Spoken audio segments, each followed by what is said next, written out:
I find it a little difficult to say what the subject matter of this seminar is going to be, because it's too fundamental to give it a title. I'm going to talk about what there is. Now, the first thing, though, that we have to do is to get our perspectives with some background about the basic ideas which, as Westerners living today in the United States, influence our everyday common sense, our fundamental notions about what life is about. And there are historical origins for this which influence us more strongly than most people realize. Ideas of the world which are built into the very nature of the language we use and of our ideas of logic and of what makes sense altogether. And these basic ideas I call myth, not using the word myth to mean simply something untrue, but to use the word myth in a more powerful sense. A myth is an image in terms of which we try to make sense of the world. Now, for example, a myth in a way is a metaphor. If you want to explain electricity to someone who doesn't know anything about electricity, you say, well, you talk about an electric current. Now, the word current is borrowed from rivers. It's borrowed from hydraulics. And so you explain electricity in terms of water. Now, electricity is not water. It behaves actually in a different way, but there are some ways in which the behavior of water is like the behavior of electricity, and so you explain it in terms of water. Or if you're an astronomer and you want to explain to people what you mean by an expanding universe and curved space, you say, well, it's as if you had a black balloon, and there are white dots on the black balloon, and those dots represent galaxies. And as you blow the balloon up, uniformly, all of them grow and grow farther apart. But you're using an analogy. The actual universe is not a balloon with white dots on it. So in the same way, we use these sort of images to try and make sense of the world, and we at present are living under the influence of two very powerful images, which are, in the present state of scientific knowledge, inadequate.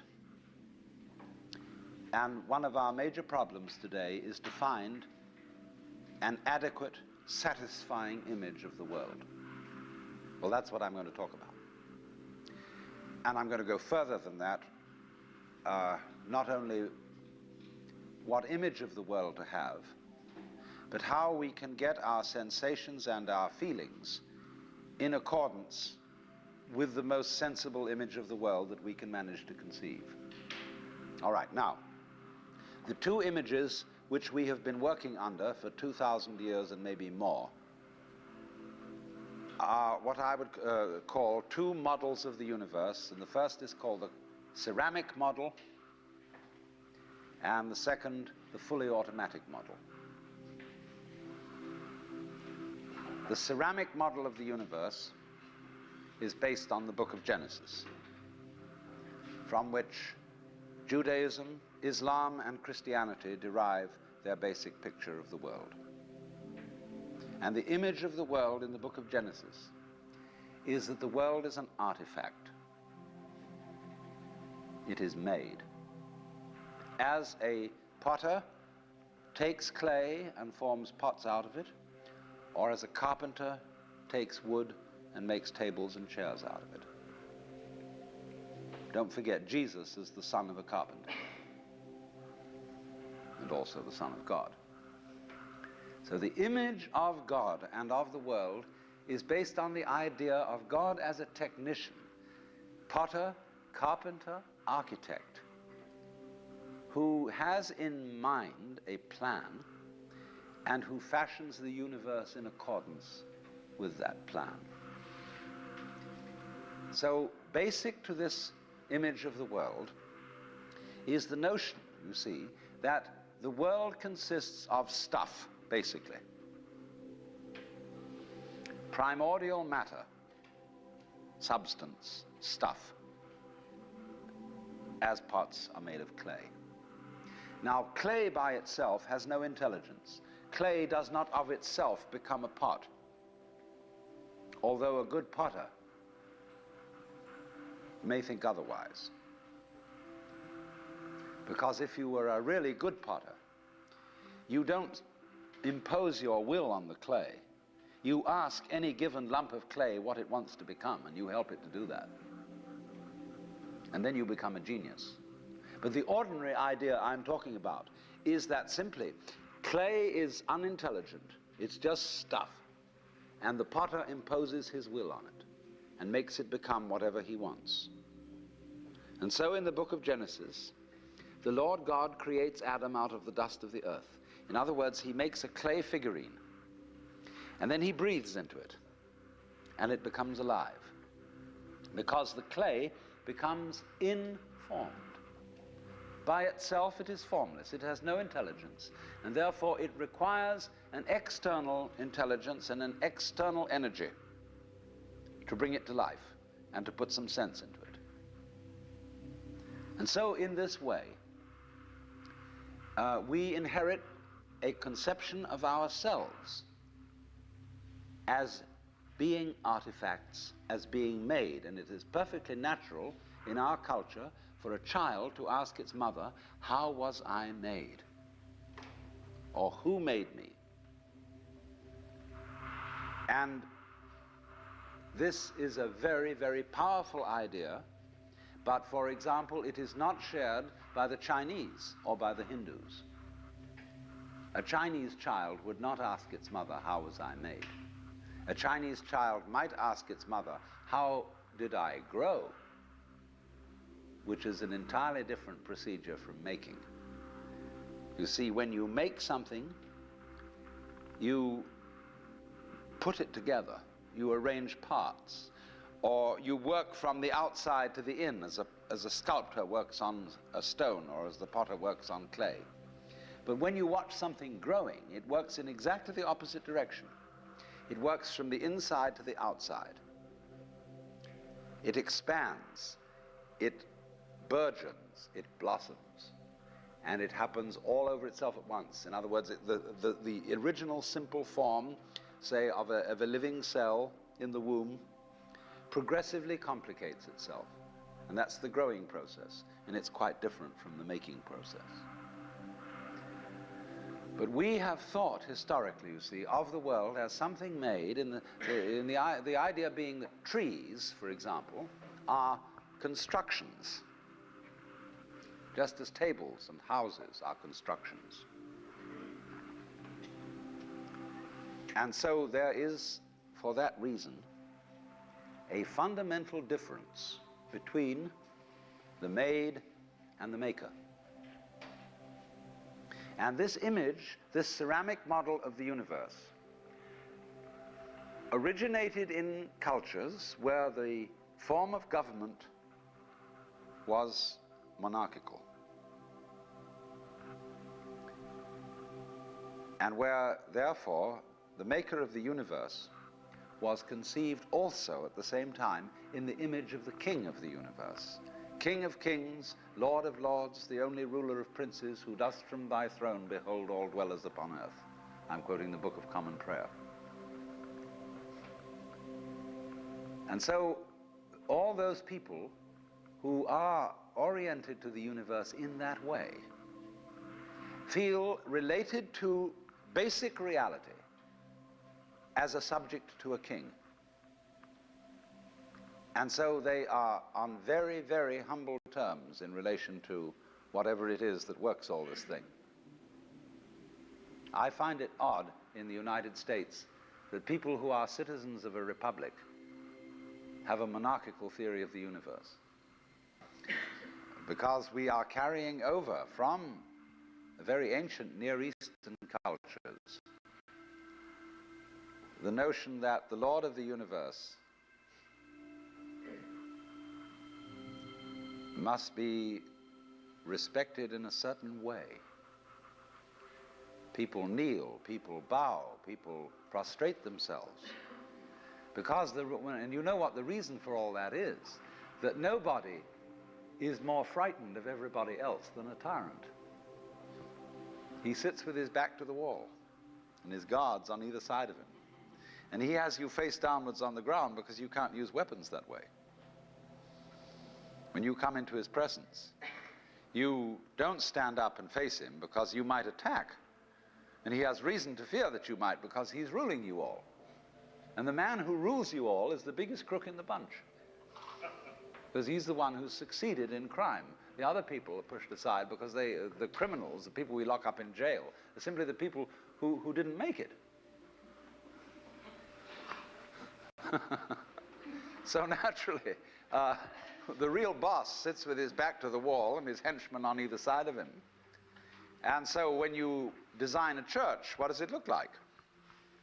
A Catholic church with the altar as it used to be. It's changing now because the Catholic religion is changing. But the Catholic church has the altar with its back to the wall at the east end of the church. And there, the altar is the throne, and the priest is the chief vizier of the court, and he is making obeisance to the throne in front, but there is the throne of God, the altar. And all the people are facing it and kneeling down. And a great Catholic cathedral is called a basilica, from the Greek basileus, which means king. So a basilica is the house of a king. And the ritual of the Catholic Church is based on the court rituals of Byzantium. A Protestant church is a little different, but basically the same. The furniture of a Protestant church is based on a judicial courthouse. The pulpit, the judge in an American court wears a black robe. He wears exactly the same dress as a Protestant minister. And everybody sits in these boxes. Like there's a jury box, there's a box for the judge, there's a box for this, a box for that, and those are the pews in an ordinary kind of colonial type Protestant church. So both these kinds of churches, which have an autocratic view of the nature of the universe, decorate themselves, are architecturally constructed in accordance with political images of the universe. One is the king and the other is the judge, Your Honor. There's sense in this. When in court you have to refer to the judge as Your Honor, it stops the people engaged in litigation from losing their tempers and getting rude. There's a certain sense to that. But when you want to apply that image to the universe itself, to the very nature of life, it has limitations. For one thing, the idea of a difference between matter and spirit. This idea doesn't work anymore. Long, long ago, physicists stopped asking the question, what is matter? They began that way. They wanted to know, what is the fundamental substance of the world? And the more they asked that question, the more they realized they couldn't answer it. Because if you're going to say what matter is, you've got to describe it in terms of behavior. And that is to say, in terms of form, in terms of pattern. You tell what it does. You describe the smallest shapes of it that you can see. Do you see what happens? You look, say, at a piece of stone, and you want to say, well, what is this piece of stone made of? Well, you take your microscope, and you look at it, and instead of just this block of stuff, you see ever so many tinier shapes, little crystals. So you say, fine, so far so good. Now, what are these crystals made of? And you take a more powerful instrument, and you find that they are made of molecules. And then you take still more powerful instruments to find out what the molecules are made of, and you begin to describe atoms, electrons, protons, mesons, all sorts of subnuclear particles. But you never arrive at the basic stuff, because there isn't any. What happens is this: stuff is a word for the world as it looks when our eyes are out of focus, fuzzy. Stuff, the idea of stuff is that it's undifferentiated, it's some kind of a goo. And when your eyes are not in sharp focus, everything looks fuzzy. When you get your eyes into focus, you see a form, you see a pattern. But when you want to change the level of magnification and go in closer and closer and closer, you get fuzzy again before you get clear. So every time you get fuzzy, you go through thinking there's some kind of stuff there. But when you get clear, you see a shape. And so all that we can talk about is patterns. We never can talk about the stuff of which these patterns is supposed to be made, because you don't really have to suppose that there is any. It's enough to talk about the world in terms of pattern. It describes anything that can be described. And you don't really then have to suppose that there is some stuff which constitutes the essence of the pattern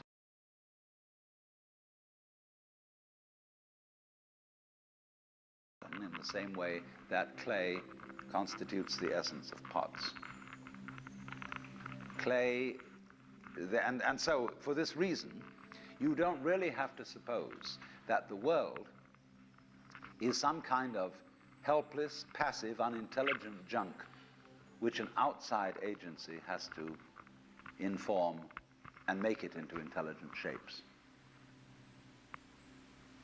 So the picture of the world in the most sophisticated physics of today is not formed stuff, potted clay, but pattern.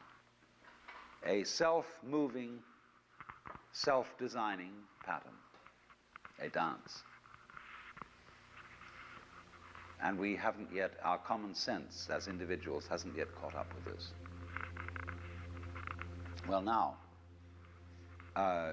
in the course of time, in the evolution of Western thought, the ceramic image of the world ran into trouble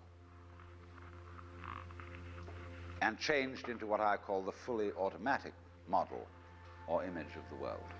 In other words, Western science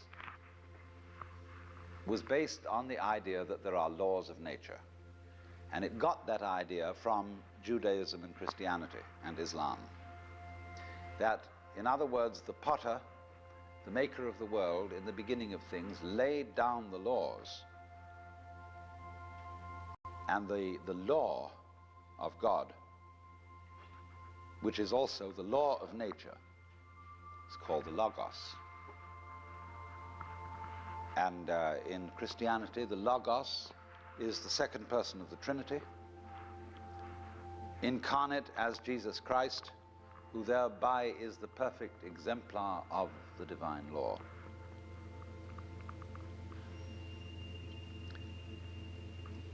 So we have tended to think of all natural phenomena as responding to laws, as if, in other words, the laws of the world were like the rails on which a streetcar or a tram or a train runs. And these things exist in a certain way, and all events respond to these laws. You know that limerick, there was a young man who said, "Damn, for it certainly seems that I am a creature that moves in determinate grooves. I'm not even a bus, I'm a tram." So, here's this idea that there's a kind of a plan, and everything responds and obeys that plan. Well, in the 18th century, Western intellectuals began to suspect this idea. And what they suspected is whether there is a lawmaker, whether there is an architect of the universe. And they found out, or they reasoned, that you don't have to suppose that there is. Why? Because the hypothesis of God does not help us to make any predictions.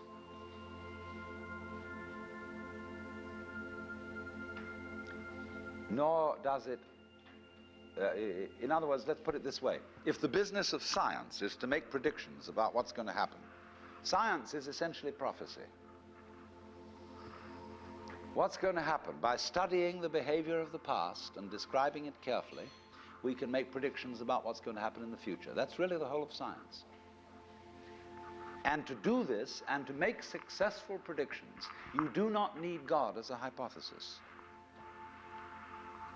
because it makes no difference to anything. If you say everything is controlled by God, everything is governed by God, that doesn't make any difference to your prediction of what's going to happen. And so what they did was simply drop that hypothesis. But they kept the hypothesis of law. Because if you can predict, if you can study the past and describe how things have behaved, and you've got some regularities in the behavior of the universe, you call that law. Although it may not be law in the ordinary sense of the word, it's simply regularity.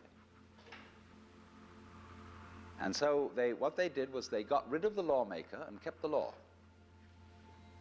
And so they conceived the universe in terms of a mechanism.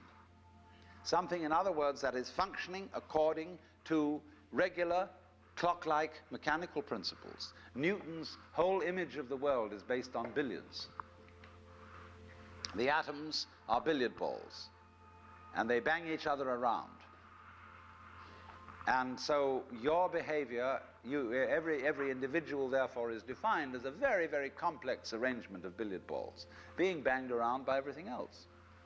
And so behind the fully automatic model of the universe is the notion that reality itself is, to use the favorite term of 19th century scientists, blind energy.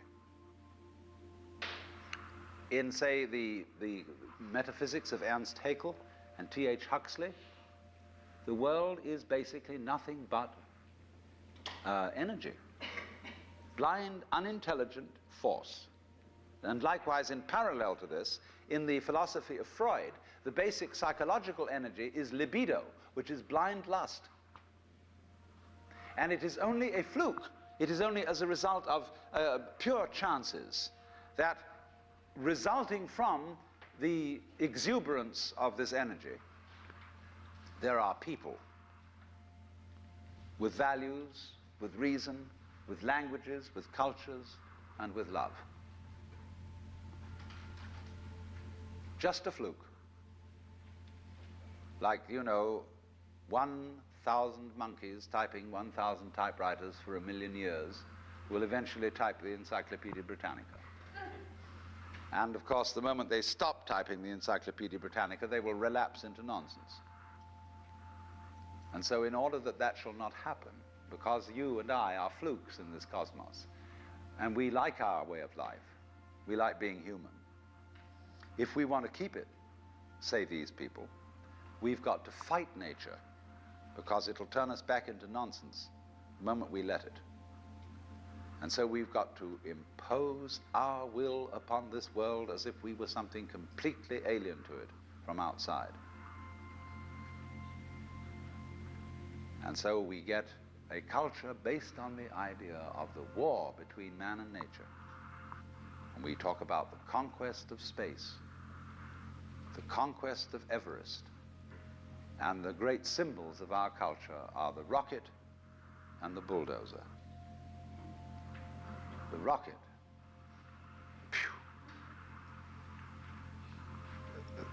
Compensation for the sexually inadequate male. Real libido. So we're going to conquer space. We're in space already, way out. If anybody cared to be sensitive and let what's outside space come to you, you can, if your eyes are clear enough.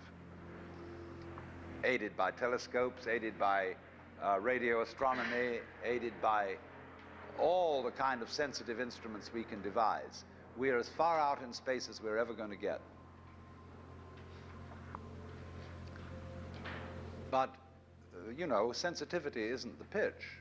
Especially in the WASP culture of the United States, we define manliness in terms of aggression. You see, because we're a little bit frightened as to whether we are really men. And so we put on this great show of being a tough guy. It's completely unnecessary. If you have what it takes, you don't need to put on that show. And you don't need to beat nature into submission. Why be hostile to nature? Because after all, you are a symptom of nature. You, as a human being, you grow out of this physical universe in just exactly the same way that an apple grows off an apple tree. So let's say the tree which grows apples is a tree which apples, using apple as a verb. And a world in which human beings arrive is a world that peoples.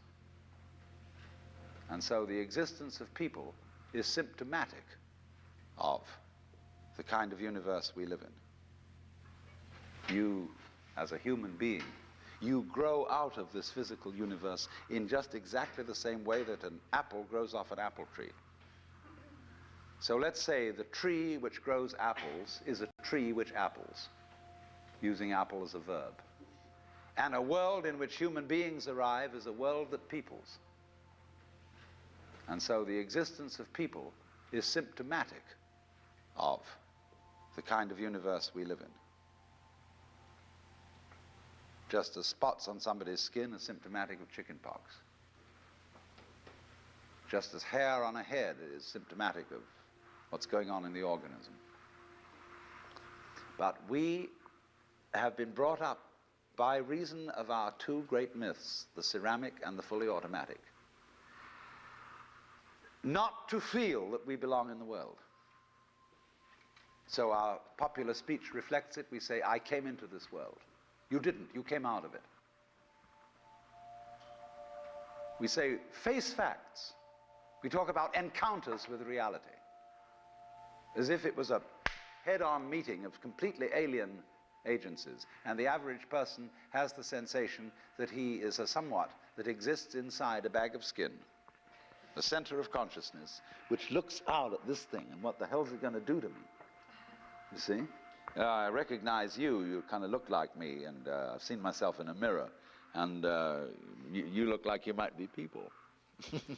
So maybe you're intelligent, maybe you can love too, and perhaps you're all right. Some of you are anyway. If you've got the right color of skin, or you have the right religion, or whatever it is, you're okay. But there are all those people over in Asia, Africa, and they may not really be people.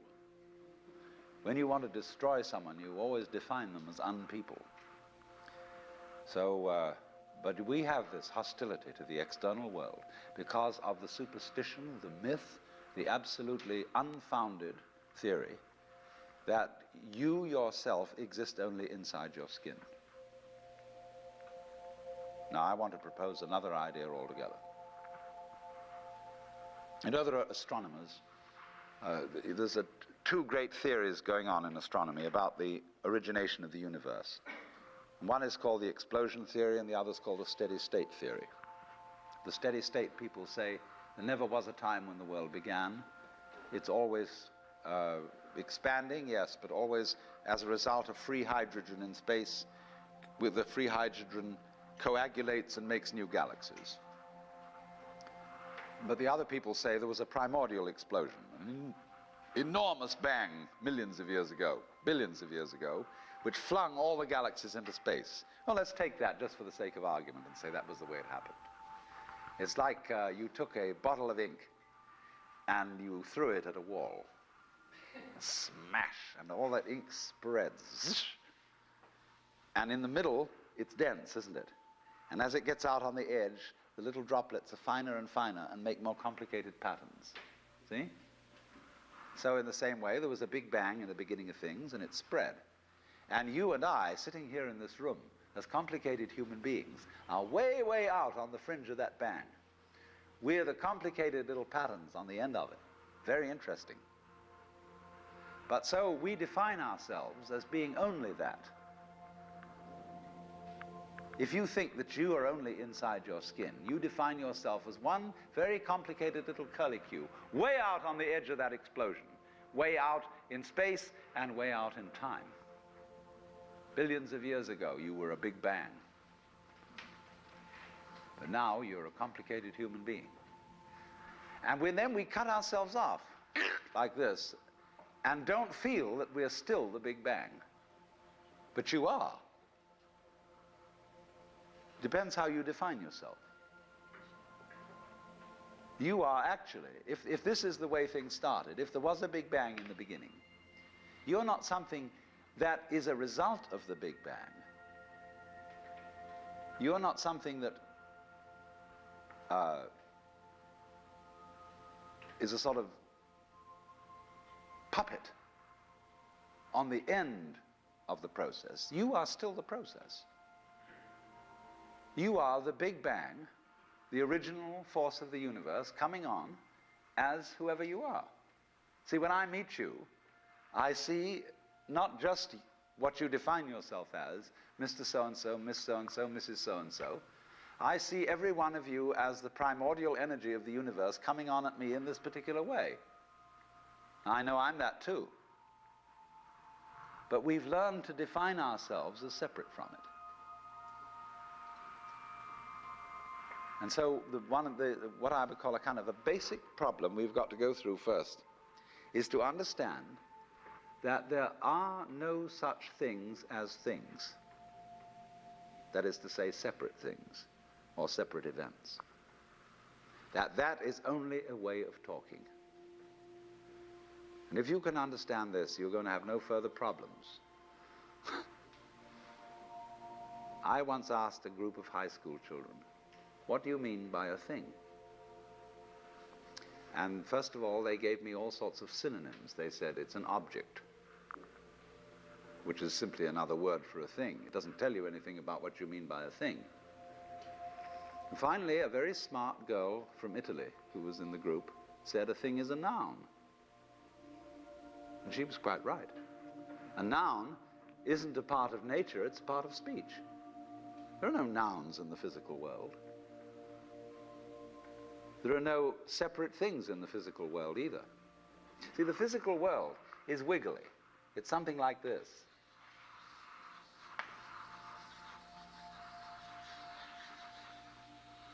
Maybe that's a cloud. But clouds, mountains, trees, people are all wiggly. And only when human beings get working at things, they build buildings in straight lines and try and make out that the world isn't really wiggly.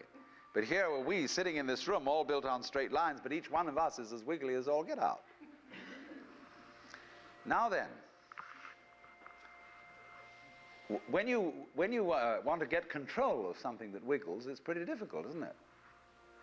You try and pick up a fish in your hands, and the fish is wiggly and it slips out. I can count exactly where each wiggle is in terms of a hole in that net.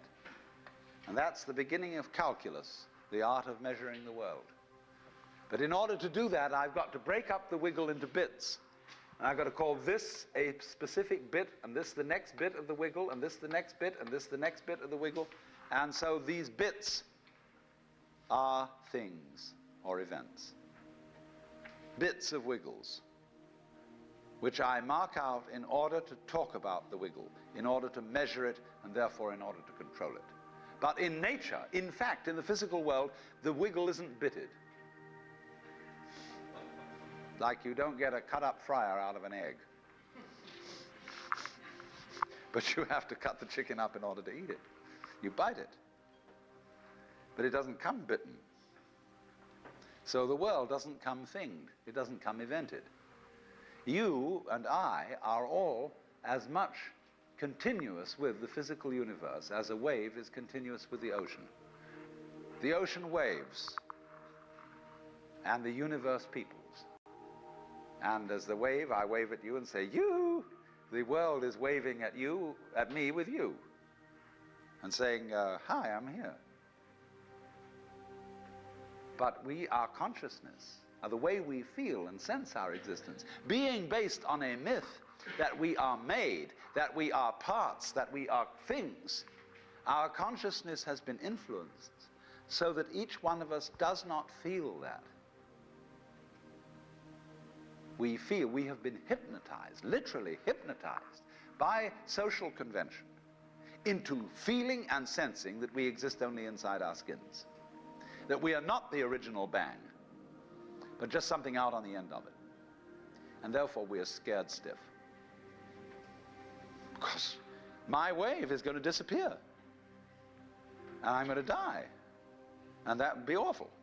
We've got a mythology going now, which as Father Maskell put it, we are nothing but something that happens between the maternity ward and the crematorium. And that's it. And therefore everybody feels unhappy and miserable. You know, this is what people really believe today. You may go to church, you may say you believe in this, that, and the other, but you don't. Even Jehovah's Witnesses, who are the most fundamentalists, they're polite when they come round and knock at the door. But if you really believed in Christianity, you would be screaming in the streets. But nobody does. You would be taking full-page ads in the paper every day. You would have the most terrifying television programs. The churches would be going out of their minds if they really believe what they teach. But they don't. They think they ought to believe what they teach. They believe they should believe, but they don't believe it, because what we really believe is the fully automatic model. And that is our basic, plausible common sense. You are a fluke. You are a separate event. And you run from the maternity ward to the crematorium, and that's it, baby. That's it. Now, why does anybody think that way? There's no reason to, because it isn't even scientific. It's just a myth. And it's invented by people who wanted to feel a certain way. They want to play a certain game. See, the game of God got embarrassing. The idea of God as the potter, the architect of the universe, is good, and it makes you feel that life is, after all, important. There is someone who cares. It has meaning, it has sense, and you are valuable in the eyes of the Father. But after a while, it gets embarrassing. And you realize that everything you do is being watched by God. He knows your tiniest, inmost feelings and thoughts, and you say after a while, quit bugging me. I don't want you around. So you become an atheist, just to get rid of it. Then you feel terrible after that, because you got rid of God, but that means you got rid of yourself. You're just nothing but a machine. And your idea that you're a machine is just a machine too. So if you're a smart kid, you commit suicide. Camus said there is only really one serious philosophical question, which is whether or not to commit suicide. I think there are 4 or 5 serious philosophical questions. The first one is, who started it? The second is, are we going to make it? The third is, where are we going to put it? The fourth is, who's going to clean up? And the fifth, is it serious? But still, should you or not commit suicide? This is a good question. Why go on? And you only go on if the game is worth the candle. Now, the universe has been going on for an incredible long time. And so really, a satisfactory theory of the universe has to be one that's worth betting on. That's it seems to me, absolutely elementary common sense. If you make a theory of the universe which isn't worth betting on, why bother? Just commit suicide. But if you want to go on playing the game, you've got to have an optimal theory for playing the game. Otherwise, there's no point in it. But the people who coined the fully automatic theory of the universe were playing a very funny game. What they wanted to say was this: all you people who believe in religion are old ladies and wishful thinkers. You've got a big daddy up there and you want a comfort and thing, but life is rough. Life is tough. And success goes to the most hard-headed people. That was a very convenient theory when the European-American world was colonizing the natives everywhere else. They said, we are the end product of evolution, and we're tough. See, I'm a big, strong guy because I face facts, and life is just a bunch of junk, and I'm going to impose my will on it and turn it into something else, you see. And I'm real hard. See, that's a way of flattering yourself. And so it has become academically plausible and fashionable that this is the way the world works. In academic circles, no other theory of the world than the fully automatic model is respectable. Because if you're an academic person, you've got to be an intellectually tough person. You've got to be prickly. See, there are basically 2 kinds of philosophy. One's called prickles, the other's called goo. And prickly people are precise, rigorous, logical. They like everything chopped up and clear. Goo people like it vague. For example, in physics, prickly people believe that the ultimate constituents of matter are particles. Goo people believe it's waves. And in philosophy, prickly people are logical positivists and goo people are idealists. And they're always arguing with each other. But what they don't realize is that neither one can take his position without the other person. Because you wouldn't know you advocated prickles unless there was somebody else advocating goo. You wouldn't know what a prickle was unless you knew what goo was. Because life is not either prickles or goo, it's gooey prickles and prickly goo. And they go together like back and front, male and female. And that's the answer to philosophy. See, I'm a philosopher, and I'm not going to argue very much, because if you don't argue with me, I don't know what I think. So if we argue, I say thank you, because owing to the courtesy of your taking a different point of view, I understand what I mean, so I can't get rid of you. But however, you see, this whole idea that the universe is just nothing at all but unintelligent force playing around and not even enjoying it is a put-down theory of the world. People who had an advantage to make, a game to play by putting it down and making out that because they put the world down, they were a superior kind of people. So that just won't do. We've had it. Because if you seriously go along with this idea of the world, you are what is technically called alienated. You feel hostile to the world. You feel that the world is a trap. It is a mechanism, it's electronic and neurological mechanisms into which you somehow got caught. And you, poor thing, have to put up with being in a body that's falling apart and that gets cancer, that gets the great Siberian itch, and it's just terrible. And these mechanics, doctors are trying to help you out, but they really can't succeed in the end. And you're just going to fall apart, and it's a grim business, and it's too bad. So if you think that that's the way things are, you may as well commit suicide right now. Unless you say, well, I daren't, because there really, after all, there might be eternal damnation in the back of the thing if I did that. Or then I identify with my children or something, and I think of them going on and without me and nobody to support them. But of course, if I do go on in this frame of mind and continue to support them, I shall merely teach them to be like I am. And they'll go on dragging it out to support their children, and they won't enjoy it, and they'll be afraid to commit suicide, and so will their children. They all learn the same lesson.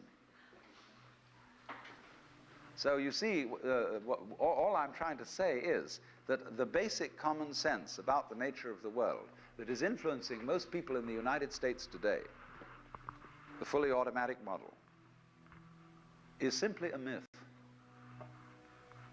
If you want to say that the idea of God the Father with his white beard on the golden throne is a myth, in the bad sense of the word myth, and love, and beauty, well, you found it in other people. In other words, it exists in us as human beings. And as I said, if it is there in us, it is simply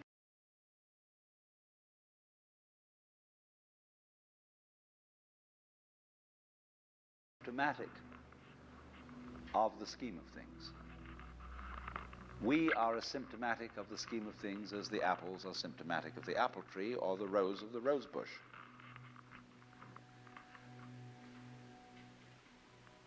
The earth is not a big rock infested with living organisms any more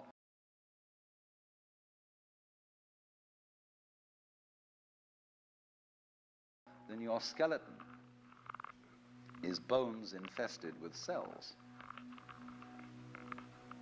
The earth is geological, yes, but this geological entity grows people. And our existence on the earth is a symptom of the solar system and its balances, as much as the solar system in turn is a symptom of our galaxy.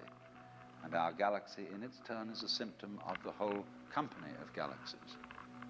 Goodness only knows what that's in.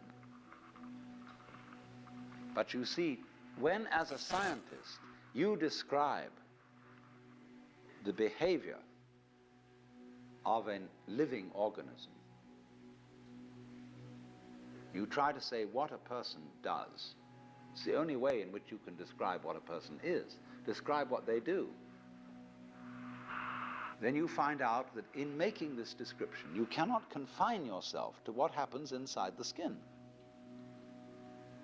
In other words, you can't talk about a person walking unless you start describing the floor. Because when I walk, I don't just dangle my legs in empty space. I move in relationship to a room. And so in order to describe what I'm doing when I'm walking, I have to describe the room. I have to describe the territory. So in describing my talking at the moment, I can't describe this just as a thing in itself, because I'm talking to you. And so what I'm doing at the moment is not completely described unless your being here is described also. So if that is necessary, if, in other words, in order to describe my behavior, I have to describe your behavior and the behavior of the environment, it means that we've really got one system of behavior. That what I am involves what you are. I don't know who I am unless I know who you are. And you don't know who you are unless you know who I am. There was a wise rabbi once said, if I am I because you are you, and you are you because I am I, then I am not I and you are not you. In other words, we're not separate. We define each other. We're all backs and fronts to each other. You know, you can't, for example, have two sticks. You lean two sticks against each other and they stand up because they support each other. Take one away and the other falls. Or you know, Ballantine beer trademark, also a symbol of the Holy Trinity, where there are three interlocked rings. If you pull one out, the other two separate. They interdepend. And so in exactly that way, we and our environment, and all of us and each other, are interdependent systems. We know who we are in terms of other people. We all lock together. And this is, again and again, the serious scientific description of how things happen. And to such an extent that any good scientist knows, therefore, that what you call the external world is as much you as your own body. Your skin doesn't separate you from the world, it's a bridge through which the external world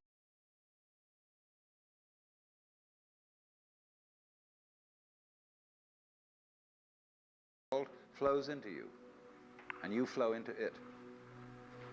Just, for example, as a whirlpool in water, you could say, because you have a skin, you have a definite shape, you have a definite form. All right? Here is a flow of water, and suddenly it does a whirlpool. And then it goes on. The whirlpool is a definite form, but no water stays put in it. The whirlpool is something the stream is doing.